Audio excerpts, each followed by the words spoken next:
Assalamualaikum warahmatullahi wabarakatuh. Kami dari kelompok 2 yang terdiri dari 3 orang atas nama Nur Sabrina, Anabella, dan Herwanur ingin menyampaikan materi makalah yang berjudul Standar Akuntansi dan Lembaga Penyusunan Standar IFRS, PSAK, dan Kerangka Konseptual Akuntansi Keuangan, Penerapan Pengakuan Pendapatan. Jadi dalam makalah kami kali ini kami menemukan 3 rumusan masalah yang akan dibahas juga nanti oleh rekan-rekan saya. Jadi rumusan masalah yang pertama yaitu apa itu standar akuntansi dan bagaimana perannya. Dan untuk rumusan masalah yang kedua yaitu apa yang dimaksud dengan IFRS dan PSAK akuntansi, jelaskan.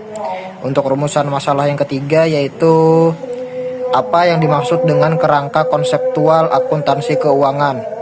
Jadi saya akan membahas standar akuntansi dan peranannya. Standar akuntansi adalah seperangkat aturan dan pedoman yang digunakan dalam penyusunan laporan keuangan agar dapat dibandingkan, transparan, dan relevan. Standar akuntansi memiliki peran penting dalam dunia bisnis dan ekonomi, antara lain meningkatkan transparansi, membantu pengambilan keputusan, dan juga mendukung pertumbuhan ekonomi. Saya akan menjelaskan pengertian dari IFRS dan PSAK. Apa itu IFRS? IFRS yaitu singkatan dari International Financial Reporting Standards, adalah standar akuntansi yang diterbitkan oleh International Accounting Standards Board atau IASB dan digunakan di banyak negara di dunia.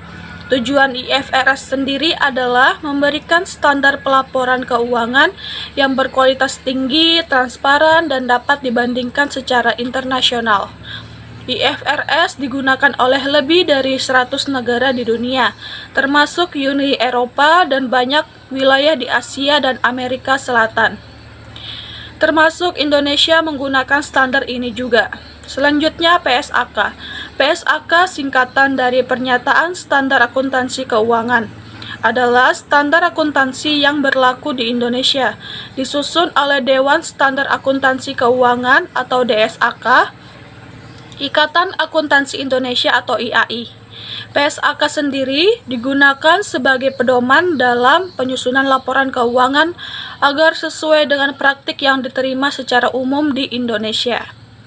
Beberapa PSAK yang sering digunakan di berbagai industri antara lain penyajian laporan keuangan dan laporan arus kas. Di sini saya akan menjelaskan tentang kerangka konseptual akuntansi keuangan. Kerangka konseptual akuntansi keuangan adalah pedoman yang digunakan dalam penyusunan laporan keuangan berdasarkan prinsip akuntansi yang berlaku. Kerangka ini mencakup yang pertama, tujuan laporan keuangan, menyediakan informasi yang berguna bagi pemakai laporan keuangan dalam pengambilan keputusan ekonomi. Yang kedua, karakteristik kualitas laporan keuangan, seperti relevansi, keandalan, keterbandingan, dan keterpahaman. Yang ketiga, unsur laporan keuangan, itu termasuk aset, liabilitas, ekuitas, pendapatan, dan beban. Yang keempat, pengukuran dan pengakuan, itu menjelaskan bagaimana unsur laporan keuangan diakui dan diukur. Baik, saya akan lanjut. Penutup. Kesimpulan, standar akuntansi baik IFRS maupun PSAK memainkan peran penting dalam penyusunan laporan keuangan yang transparan dan akuntabel. IFRS dikembangkan oleh IASB dan digunakan secara global, sementara PSAK di Indonesia mengadopsi IFRS agar sesuai dengan standar internasional. Kerangka konseptual akuntansi keuangan menjadi dasar dalam penyusunan laporan keuangan dengan prinsip-prinsip yang jelas dalam hal pengakuan pendapatan. Standar IFRS dan PSAK menekankan model 5 langkah yang memastikan pendapatan diakui secara akurat sesuai dengan kewajiban yang telah dipenuhi oleh entitas bisnis. Sekian presentasi dari kelompok kami. Mohon maaf bila ada kesalahan.